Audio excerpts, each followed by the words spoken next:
I want to take a moment to address my family. Um, I know I haven't always been the best son, and I put you guys in a lot of situations that you guys didn't deserve to be in. But as I'm learning this new way to live, one day at a time, I hope one day you guys can be able to be proud of the man that I'm trying to become.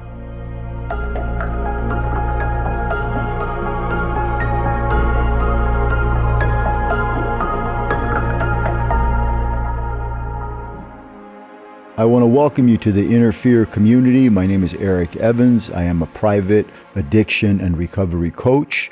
And my guest for today is a very good friend of mine, Miguel. How you doing, Miguel?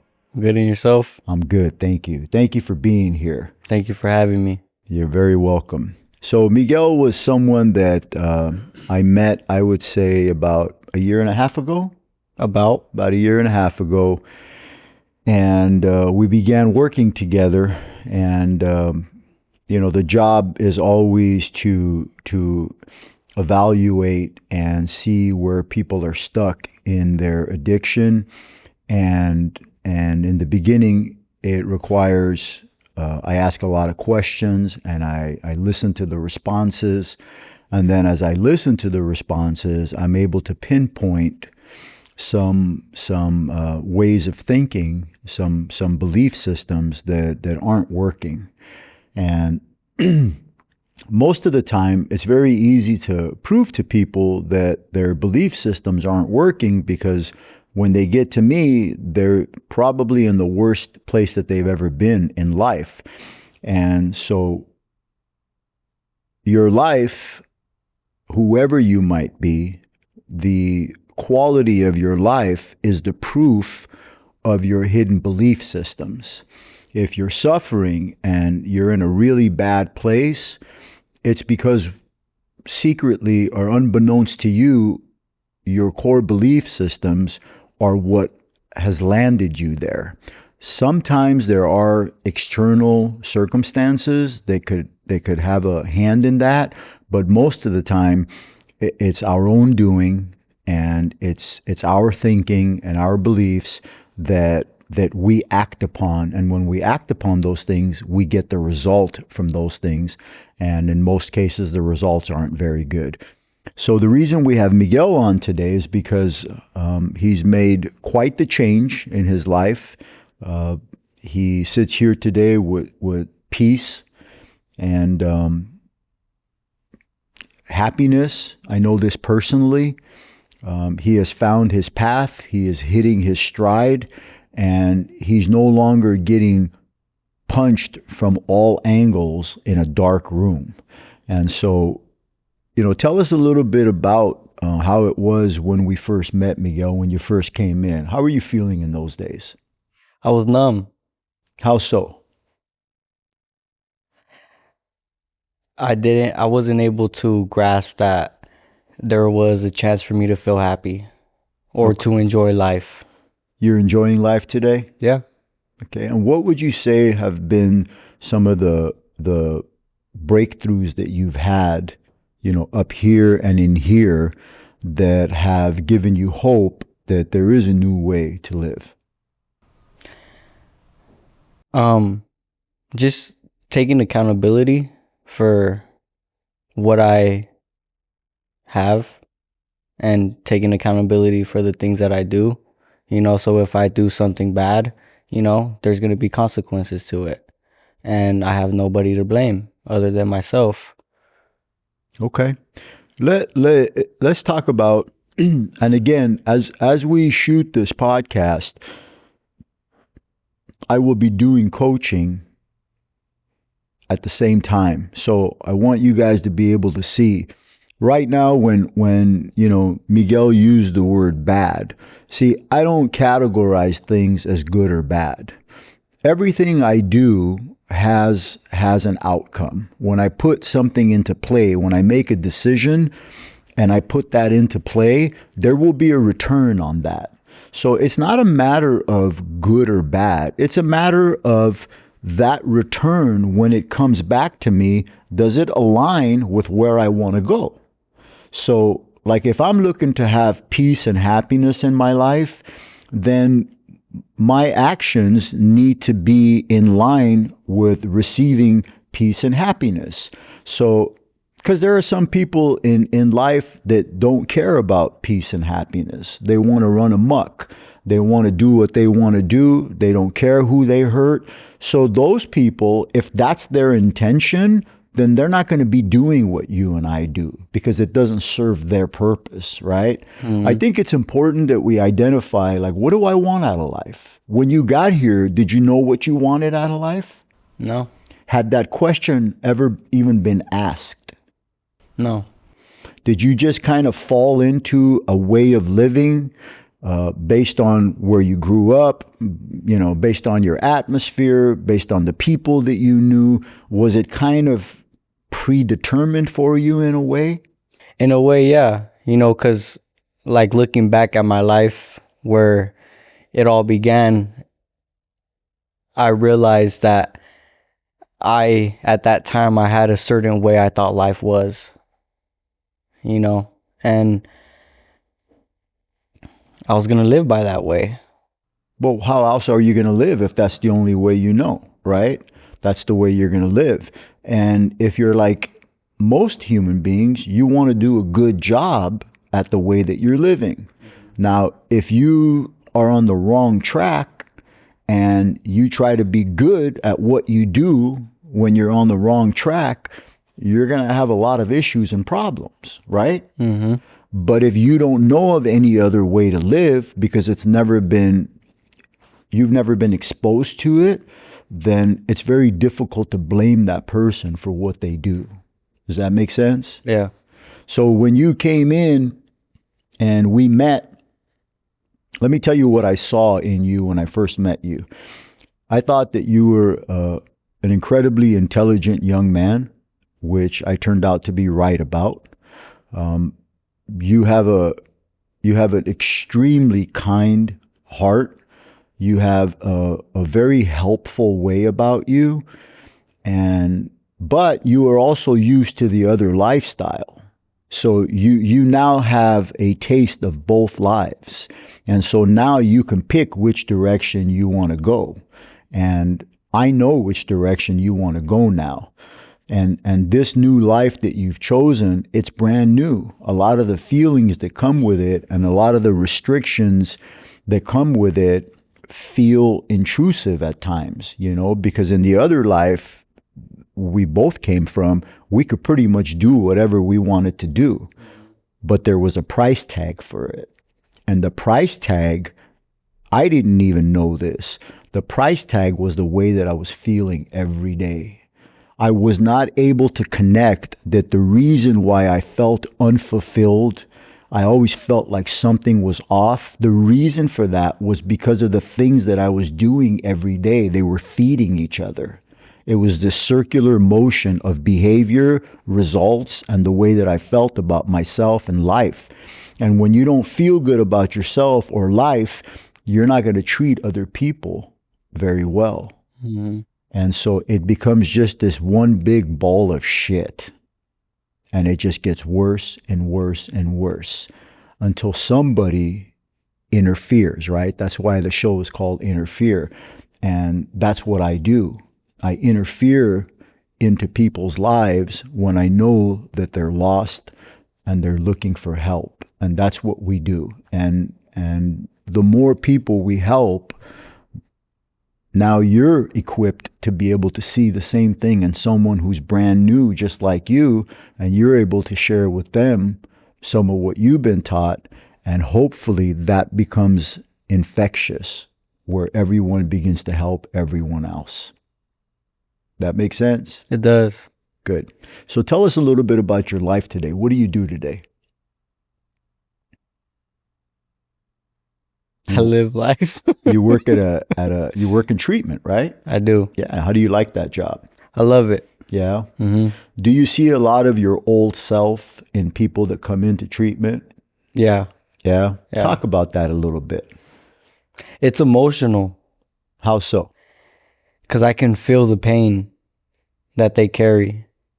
Do you see the same frustration in them that you experienced when you were new? Mm-hmm. It's not easy to change, is it? No. You were talking about you were shown this life, and then now you're shown this life. It's way more deeper than that for myself, because I always struggle with that emotional turmoil of, am I betraying myself living this way because I have based my life to live a certain way for so long, and that was what kept me alive. So sometimes I feel that emotional turmoil, and like I'm betraying myself. Yeah, it's I wouldn't call it betrayal, but it is you are abandoning the old self for sure and grasping onto a new way of life that you don't completely know. The most difficult part about making that transition is in that old life, you're top dog. You know exactly what's going on. You know all the rules. You know everything about that life. So you're a somebody. When you come into this new life, you're starting at the bottom, right? Mm-hmm. You're almost like a nobody. And you don't know the rules. You don't know the game. You don't know anything about this new way of life. But we do know one thing, that it's completely the opposite of the old life. And it does take time to get used to it. And you will have feelings of, man, am I doing this right? What am I doing? This ain't for me. Like, I can't do this. It's too late for me. I've done too much dirt, or I've done this, I've done that. Guys like me, we don't make it out of that lifestyle. But we do. We do. Look at you right now, man. Like this gentleman sitting next to me here is probably one of my closest and dearest friends in a matter of a year and a half. When you walk the spiritual path, because that's what we're really talking about. We're talking about people who used to be crooks and thieves, and liars and cheats. And now they've come into this new way of life, and we become brothers, and we become sisters, and we become shining examples of, the people like us can change, and we do change. And who better to help us than us? Mm-hmm. That's why I've dedicated my life to doing private recovery and addiction coaching, because I've watched people go through rehabs multiple times and come out and stay clean and sober for a short period of time and then relapse again. Because rehabs don't teach you how to stay clean and sober. Rehabs get you clean and sober. Getting clean and sober is not a difficult thing to do, is it? You go to a detox, they give you some meds, they wean you off of whatever you're on, and in a matter of a couple weeks, all the meds stop. Now you're clean and sober, right? What do you do then? Don't know. I'm in trouble. Mm-hmm. If I don't have another path after I get clean and sober, if somebody doesn't show me a new way of life, a new way of looking at life, a new way of thinking, and most importantly, a new way of behaving and doing, if I don't get taught that, it's just a matter of time before I return to the only other life I know. Does that make sense? Mm-hmm. And so it's really important that if you have struggled with addiction, and when I use the word addiction, I'm including alcohol in that, because people are addicted to alcohol. Alcohol is one of the oldest known drugs to man. And to me, there's no difference between alcohol or cocaine or heroin or fentanyl or speed or crack or any of that stuff. It doesn't matter what substances we use. What matters is once we become addicted to them, we build a certain personality in that lifestyle we do what we need to do to get what we need to get. And usually what we have to do is lie, steal, and cheat. Well, if you do those things long enough, that's who you become. You build a personality based on lying, stealing, and cheating. So when you practice those things for a certain period of time, that is who you have become. So now when you take the drugs away, you're still that person. That's what people don't understand, is that it's not about the drugs and alcohol. Yes, you have to put the drugs and alcohol away to get some mental clarity so you can begin to learn a new way to live. But if you just put the drug and alcohol away and you don't learn a new way to live, you can only be what you are. Mm-hmm. And so that's why the rate of relapse is so high. What I do is I teach people a new way to live. And as Miguel just so eloquently stated, it's not an easy way to go. It's a simple way to go, but it's not easy because we are going against who we actually are. So what are some of the things that you are able to change about yourself today? You know, because you actively have to think about these things every day when you wake up. Mm-hmm. You know, the old tendencies are there, the old habits are there. What are some things that you use to keep yourself doing the right thing for the right reasons? I mean, one of the things that I try and focus on is like, why am I doing this? You know, before I do anything, I ask myself why. Why do I feel the need to do this? And, you know, I know when I'm being selfish, it's not a good place for me to be, because then I'm never content. I'm looking for something out of myself, and I'll never fill that hole that I'm trying to fill with outside things. So it's like I try and be more aware and conscious of my decision making. As it pertains and how it affects other people. Yeah. Now, in that old lifestyle, did we ever give a shit about what happened to other people? Nope. Never. Nope. And most of those other people that we hurt, weren't they close members of our own family? Mm-hmm. Yeah. And when you hurt people that are close to you, see, it's really important that this point gets made. When you're a selfish person and you hurt the people that are closest to you, whether you realize it or not, you pay a price for that. There's a certain level of guilt and remorse that you live with. Now, in active addiction, you might not be able to identify that feeling. Mm-hmm. You know, we call it feeling some kind of way. You know, for an addict, it's very difficult to be able to self-diagnose what it is that's eating away at me. That's why you need another person to be able to work with, a mentor, a sponsor, a private coach like myself, because this is what I do, right? This is what I focus in on. My whole life is based on helping addicts, and it's the details, the little things like this. And I'm so glad that you mentioned that I look at what I'm about to do and why I'm about to do it, because now you're living consciously. You actually, because the drugs aren't in you, you're not on autopilot. You now have a choice to decide what you're going to do. So tell me some things, share with me some things that still pop up from the old life, some old habits or tendencies that you catch coming up but don't act on. It's a real good question. That's a really good question. Yeah.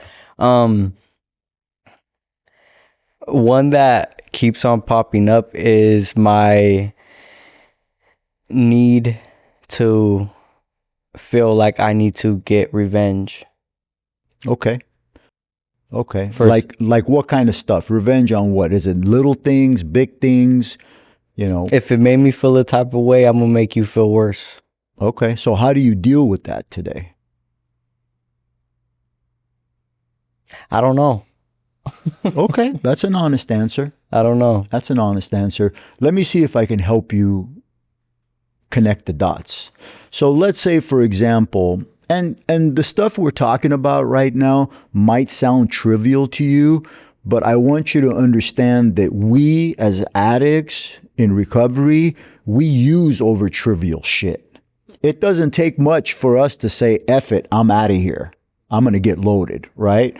It doesn't take much. So let's say, for example, somebody at work talks to you in a tone that you don't appreciate, and that rubs you the wrong way. Would that be a situation where retaliation might come into your mind? Depends what coworker. Okay. So let's say the right coworker said something to you that you didn't like, and it activated that retaliation mode in you. Mm-hmm. How do you stop yourself from doing that? What is your thinking process? I kind of just take some time to myself. Like, whenever I feel like I want to be revengeful or whatever the word is, Mm-hmm. I tend to start hearing myself talk nonsense and kind of just, set things up in a way that I can like latch onto and, call out. So basically, you are conscious of the fact that you have just been activated. Mm-hmm. You realize that you're pissed, and you don't react. You take a moment, you sit with those feelings of, I'm angry, I don't appreciate the way I was talked to right now, but I'm living a new life, and I don't want to activate old ways. Mm-hmm. Is that right? Yeah. And how do you feel when you're in the middle of that? What do you do? Do you call somebody? Do you work it out within yourself? Do you think about spiritual principles in that moment? Because that's the go time right there. Mm-hmm. Look, you guys watching this, it's not big things that take us out as addicts. The big things we know how to deal with. We're good at big, gigantic disasters. It's the little shit, the little feelings, the little emotions that pop up when we get our feelers hurt. Those are the things that, because those happen maybe 10 times a day. The big things only happen like once every 5 or 10 years. We could deal with those. But what about the 10 things that happen every single day of my life that I used to use over, but now I gotta be an adult. I gotta look at the spiritual principles. I even gotta look at somebody's intent. Maybe that person didn't even know they talked to me that way. Mm-hmm. And I go and blow up my life over a misunderstanding. How many times have you done that? Countless. Countless. Countless. Countless. See, in our minds, we think we know what other people think. We think we know what other people meant. We do the talking for them and for us. We come up with the conclusion. We become the jury. We become the judge. We become the executioner. When at the end of the day, the only person we really execute is ourselves. We pay the highest price for listening to the talk that goes on in our head. What does this have to do with drugs and alcohol? Nothing. This has to do with finding a new way to live for addicts. We are not like other people. And I'm not saying that we're special or we're better or we're worse. It's just that something has changed with us, and we pay a very high cost when we don't walk through life alert and awake. When I'm alert and I'm awake, everything seems to be okay. Even when I got problems, everything seems to be okay. As a part of coaching, Miguel and I sat down and we started from scratch. We talked about your credit, right? We talked about your driver's license. We talked about getting insurance. We talked about getting a car. Learning how to be a normal human being, a part of a normal society.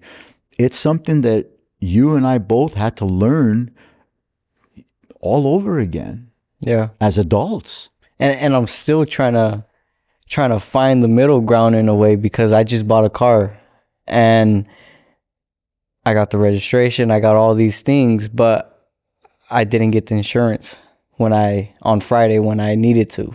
And in a weird way, I didn't want to get it, Yeah, well, that's those old ways. I didn't want to get it. Yeah. I don't know why. Yeah.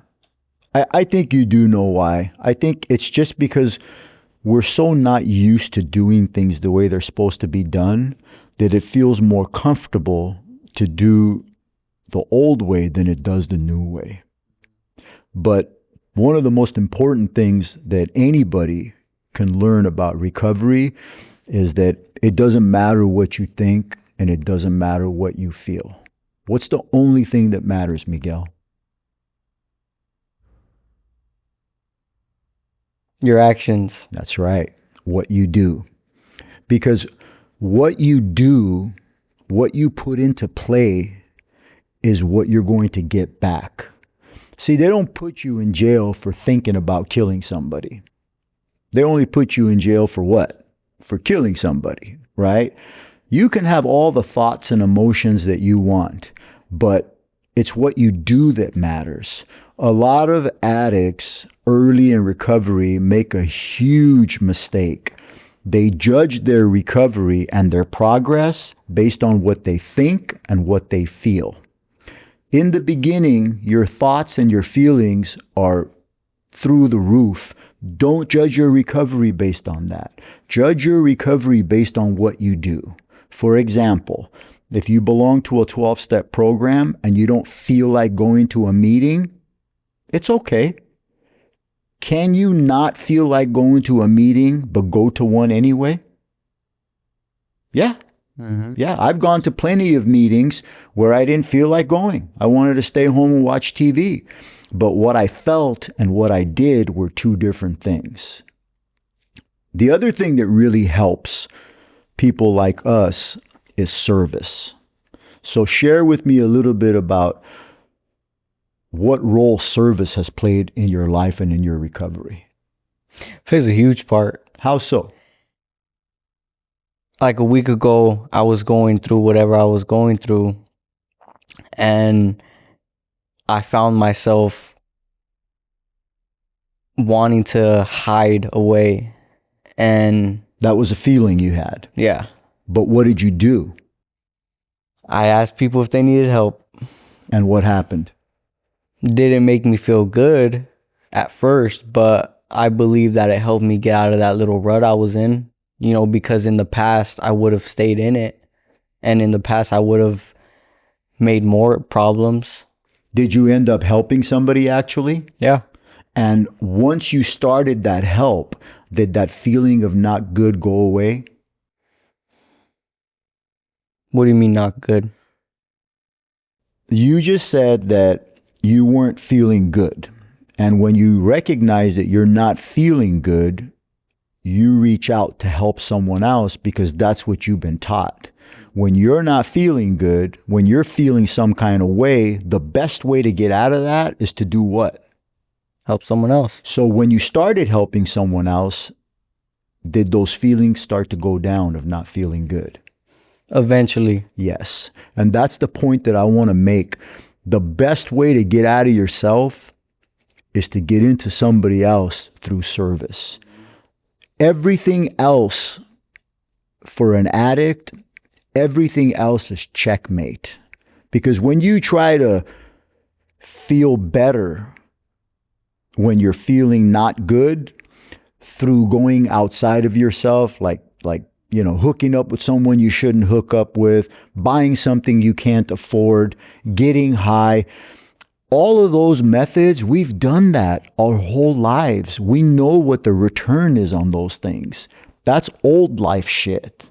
In this new life, when we have those same feelings of feeling inadequate or feeling less than, we have a new tool, and that new tool is service. Mm-hmm. Most of us don't think it'll work. I'm in need. When I'm in need, you want me to go help someone else? That doesn't make any sense. Oh, but it does. Mm-hmm. It makes perfect sense. I don't know how it works. All I know is when I'm in need, I go help someone newer than me, something happens. It does something for me. Every single time it works. Yep. Before I used to go to drugs, which was a very selfish thing for me to do because when I'm in need and I'm hurting and I want to feel better, I don't care about what it's going to do to everybody else. I don't care about what it's going to do to my family. I don't care that I'm going to let the whole world down one more time because I'm not feeling good. But now in this new way of life, instead of going to drugs, I can go help somebody. And not only am I helping them, but I'm actually helping me, and I'm not destroying my life, and I'm not letting everybody down. It's a completely different way of living than that old way. But it works, doesn't it? It does. You help a lot of people. Now that you have a car, I know you pick people up, you take them to meetings, you drop them off. You basically do everything that was done for you. And that's how we say thank you. Mm-hmm. You know, it's unfortunate that not everyone can afford private coaching. It's unfortunate that insurance companies haven't really started looking at private coaching, because it's unrealistic for people to think that detox and rehabilitation centers have the staff or the time to give this type of individual attention. But if you're someone who's been to rehab before, if you're someone has an addiction problem, if you're someone, who's been to a 12-step program before, and for some reason things aren't falling into place for you, you might want to think about hiring someone like me who can spend the entire day with you. I have a staff of coaches that work for me that are certified, that I've personally trained. And we have a 30, a 60, a 90-day program where we are with you 24 hours a day, 7 days a week. We are with you through your ups. We are with you through your downs. We discuss everything. We go to meetings together. We eat together. We work out together. Sometimes people need that type of help and that type of interference to be able to reset. We do a complete teardown of the way you think, the way you go through life, the way you view life. See, one of the first lessons that I was able to share with Miguel was that life has a certain way of working. There is the outside life, and there is my internal life. My internal life is what I experience within me. My internal life is the control that I have over what I do. And then there is the outside life, because we all know that every single human being on this planet is going to die one day. True? Nothing you can do about that, right? And before every single human being dies on this planet, anything can happen to any one of us at any time. Is that also not a fact? Can't do anything about that. Life will do what life wants to do. Life will bring to your doorstep whatever life wants to bring to your doorstep. It doesn't need your permission, and it doesn't have to be fair. Life is unfairly fair. It's unfair for everyone, and it's fair for everyone. Some people go through their lives without much difficulty, and they slide into the grave, and it was a pretty easy life, based on who their parents were, what their financial and economical situations were, where they were born in the world, what time and date they were born in. And then there are other people that seem to be born in worse situations and have a hard time, suffer throughout their lives with illnesses and stuff. But that's external stuff. Internally, each and every one of us can live with dignity and peace and grace. Each and every one of us, no matter how we suffer on the outside, there's still a place inside of us where we can be the way we want to be. Mm-hmm. Because in life, not all of us can do whatever we want to do. But you know what? we can be how we want to be. That's completely up to us. And one of the questions I asked Miguel is, what kind of a man do you want to be? We sat down, we wrote out, tell me the qualities of the type of person you wanted to be. And I remember what you wrote. You wanted to be kind. You wanted to be considerate. You wanted to be gentle. You wanted to be loving. You know, these are things that in the old life we'd categorize as a punk. But it's not. Yep. It's not. And today, you try to the best of your ability to behave in a way where you are that person. Regardless of what you drive, where you live, you could be happy inside of yourself. Are you happy today? I am. You pretty proud of what you've done? I am.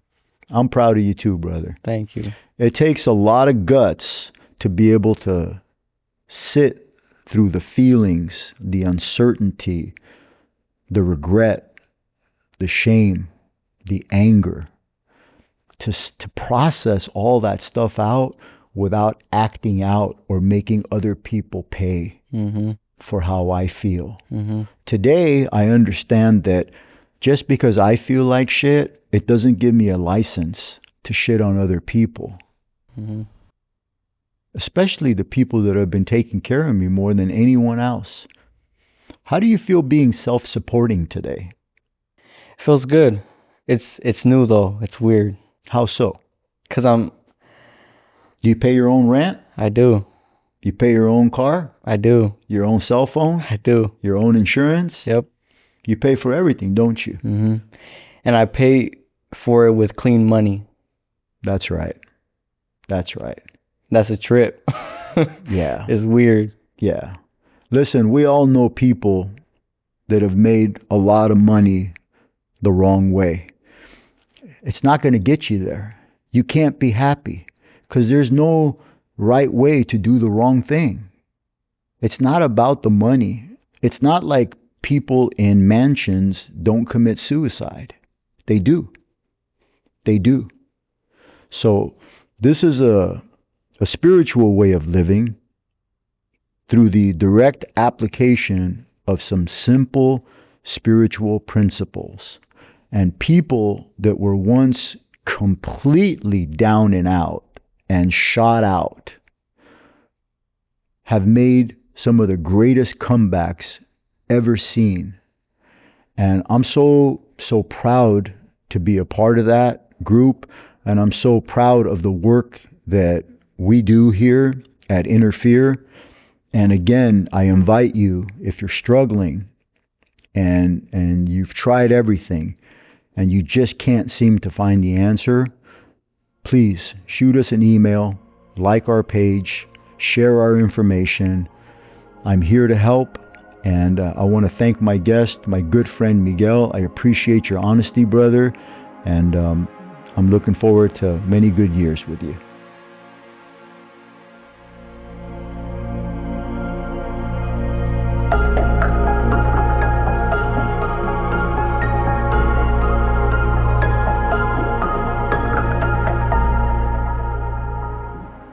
Thank you so much for tuning in to this week's Interfere with me, Eric Evans.